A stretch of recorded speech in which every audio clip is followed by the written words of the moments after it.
Hey guys, so I am back with Sector 3, and this is probably my favorite sector so far. The feats seem pretty straightforward.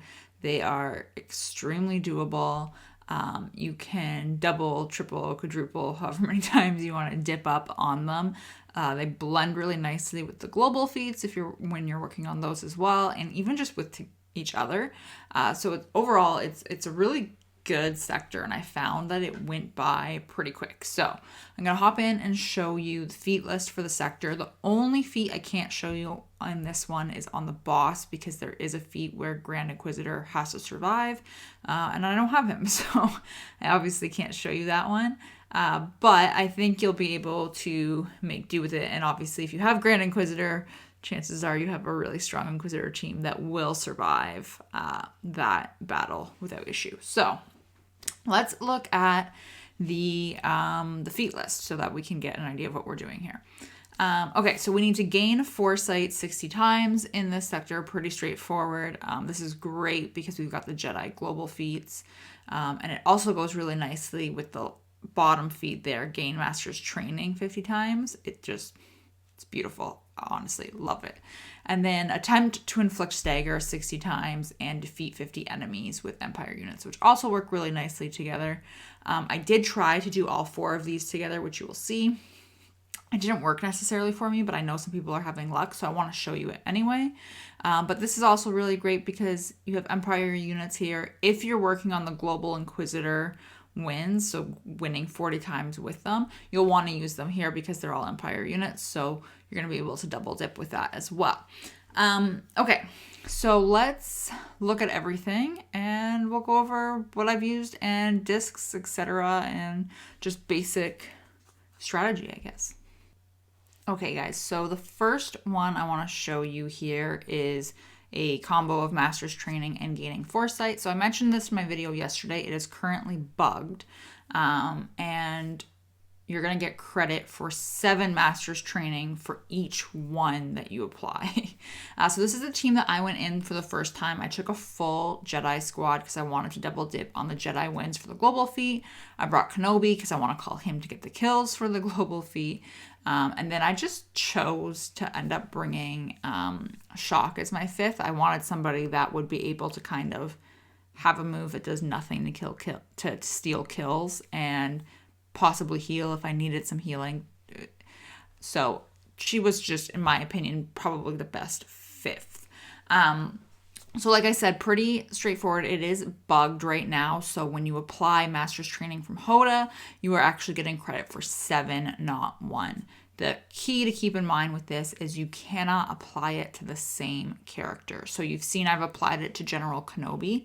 If Hermit Yoda gets a second chance to apply it, if I were to apply it to General Kenobi again, it would still only give me credit as if I applied it once.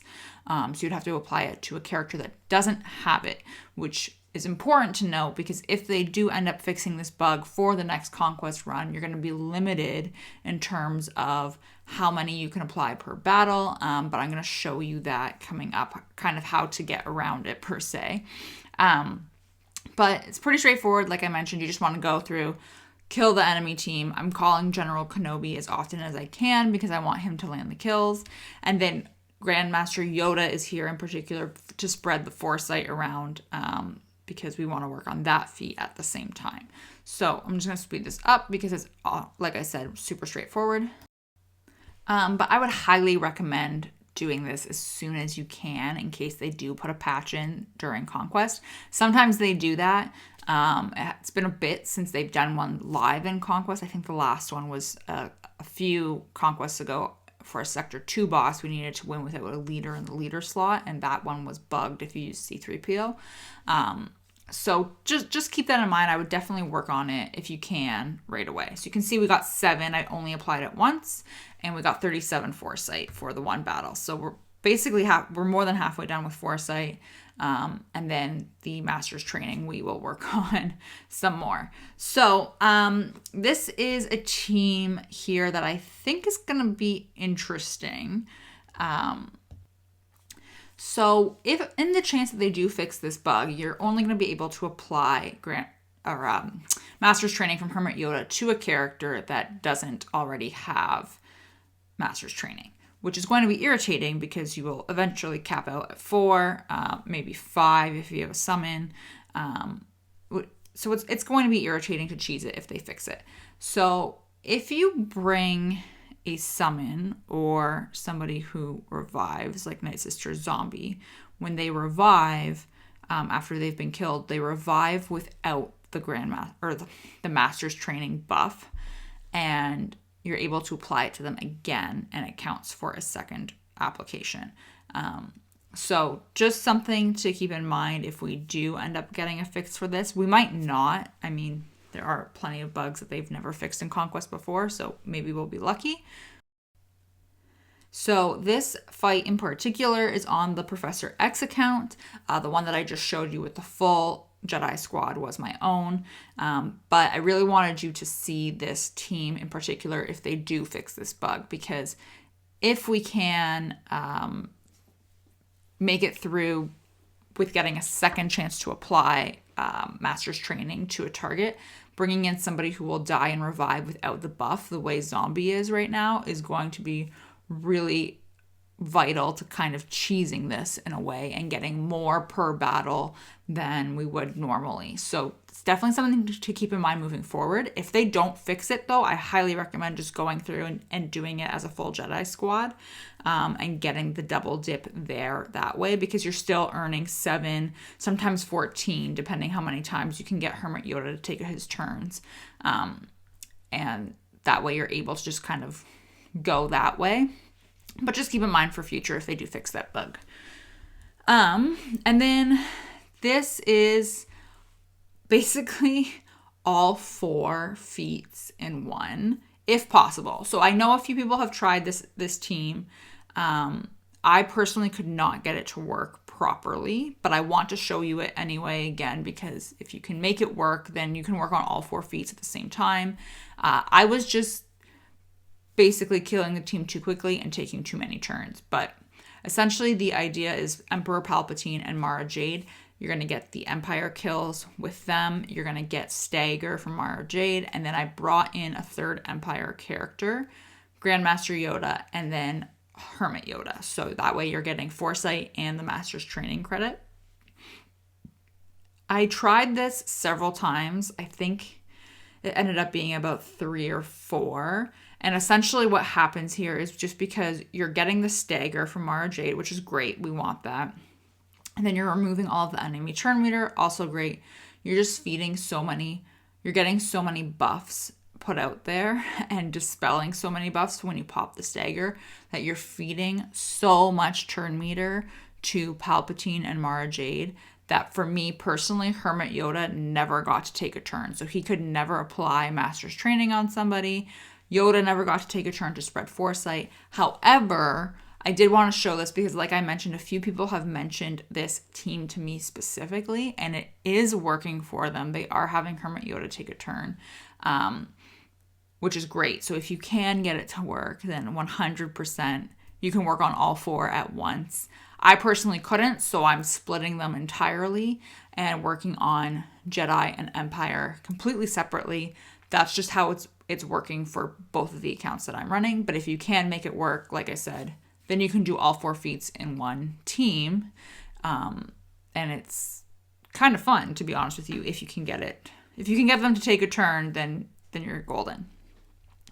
So obviously only 2 starred because Vader died, but we did get all of those kills essentially went to Palpatine or Mara Jade. And then we did get the Stagger going out there from Mara Jade. So it did work in terms of working on some of the feats, just not all 4 of them for me personally.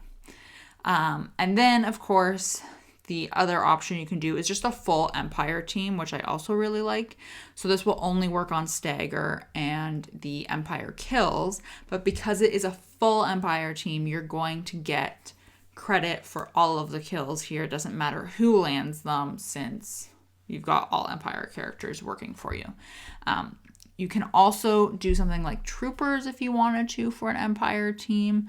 I personally just really like using Palpatine and Mara together because I love the turn meter train. I find it a lot smoother to get rolling versus troopers. So that is usually why I tend to stick with them. All right, so let's speed this up because it's pretty straightforward. You're just getting all the Empire kills from whoever wants to take them. And Mara Jade is getting all of the staggers out there. Obviously, the more you kill them and the faster you kill them, the less stagger you're going to get. So it can be a good option if you've got decent control to drag the battle out if possible. And I also really liked going against bounty hunters for this in particular because Jango reviving, Boba reviving, all of those are going to count as an extra kill for your Empire characters. So just something to keep in mind there as well when you're choosing your enemy squads.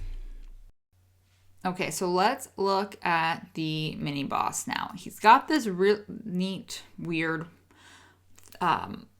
modifier, basically, where he is going to stack his damage. He's going to summon an Imperial probe droid that has taunt, so you're forced to hit it and they could potentially blow up and do tons of damage to you. But we need to win with Qui-Gon surviving here, and we need to win with the typical No Jedi, Sith, and Force users feat, which means you have to do this twice because of Qui-Gon. So separatist droids work really nicely. Overall, just in general, as a team that you want to use throughout Conquest, I really like using them, but they also qualify as no Jedi, no Sith, no unaligned Force users. I like taking Newt just for the added extortion. I find him to be a lot of fun. So he's usually my fifth instead of another droid. The downside is if you have a Zealous Ambition disc set equipped here, the only support or healer on your team is Newt. So you're not going to be doing a ton of damage in terms of that disc helping you out.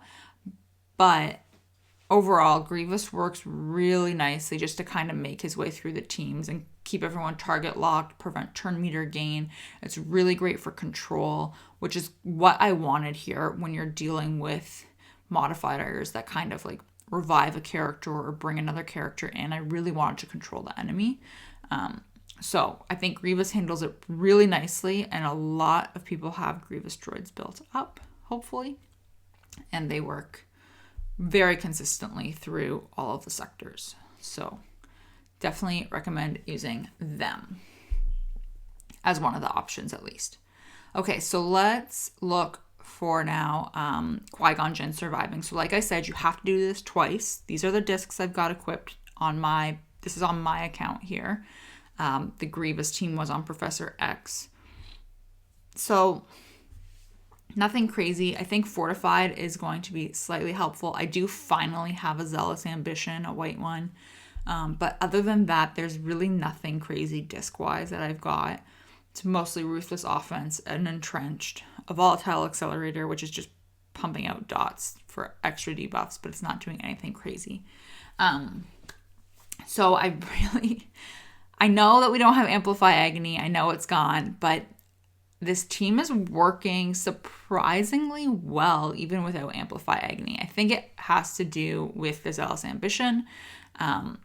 Fortified is obviously helping in terms of survival with them having extra defense and also gaining turn meter because when they are hit, they gain 3% turn meter. So it is a decent disc in that way. But again, I also really liked this for control. You've got the AoE, so you can kind of take out a lot of characters. Han and Chewie are able to stun. You've got another AoE from Chewie. Bam obviously has his birds as an AoE. Dash is able to dispel that taunt if the droid had survived. So there is a ton of control here as well, which is really handy just in general when you're going with these enemy teams. So really straightforward. Qui-Gon survives. And then we can have a look at the boss, which again, I'm only going to show you one feat, but I'll show you it twice. So Grand Inquisitor surviving can't do, but the No Jedi, Sith, etc. we can.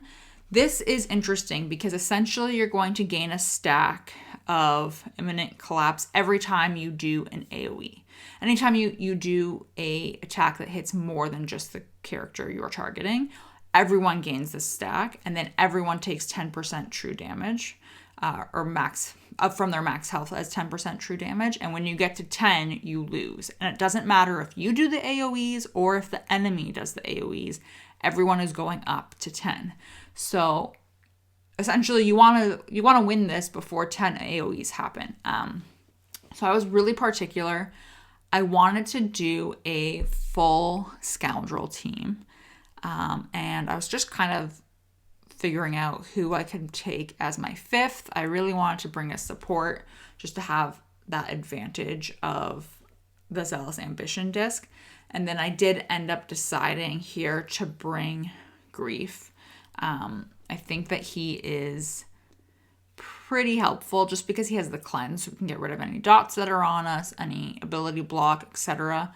It was just something that I was kind of keeping in mind, and then that way we can stay alive a little bit longer if it gets a little bit dicey. I wasn't too sure what to expect from Vader in this one, so I figured having a cleanse would be helpful. Okay, so pretty straightforward. I chose at the start to shoot Vader just to delay the Force Crush.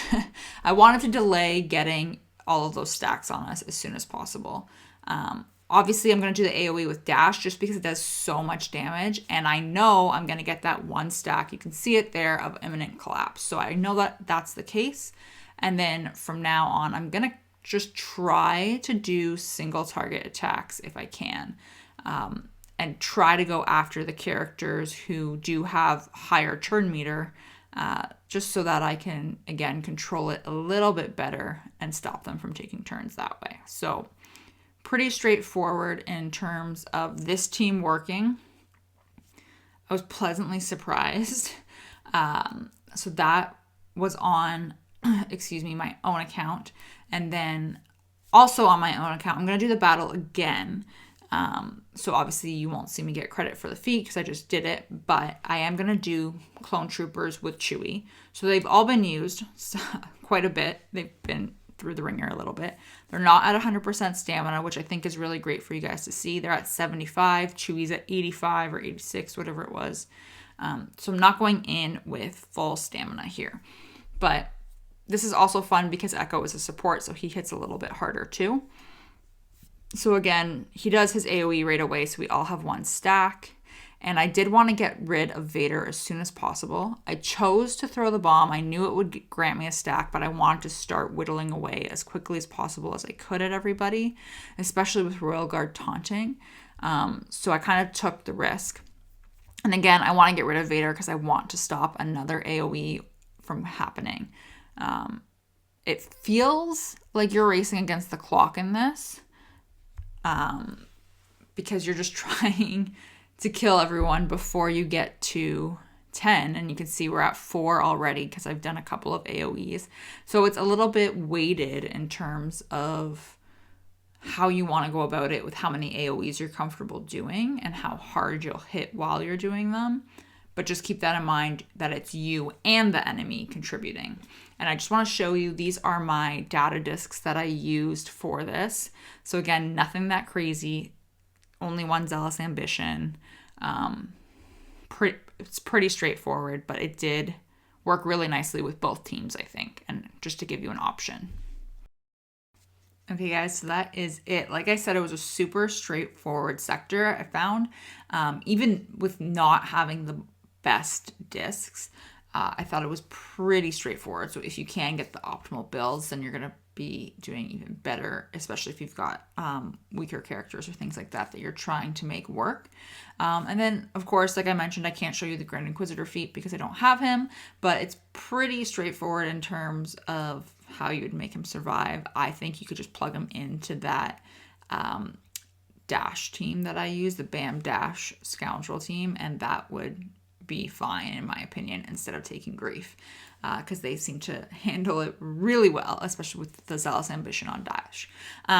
Other than that, obviously These are just the teams that I personally like to use. There are tons that other people are using. I definitely want to remind you, if you do have Zealous Ambition, the majority of your troopers are support units, so they're going to be hitting extra hard.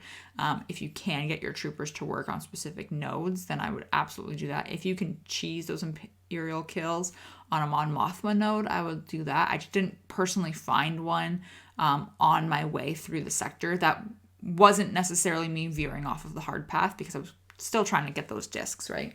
But if you do find them on Mothma node, it is great to cheese those kills on, because she's just going to keep reviving them, and then you can just keep getting those kills. So keep that in mind, and I will see you tomorrow for Sector 4.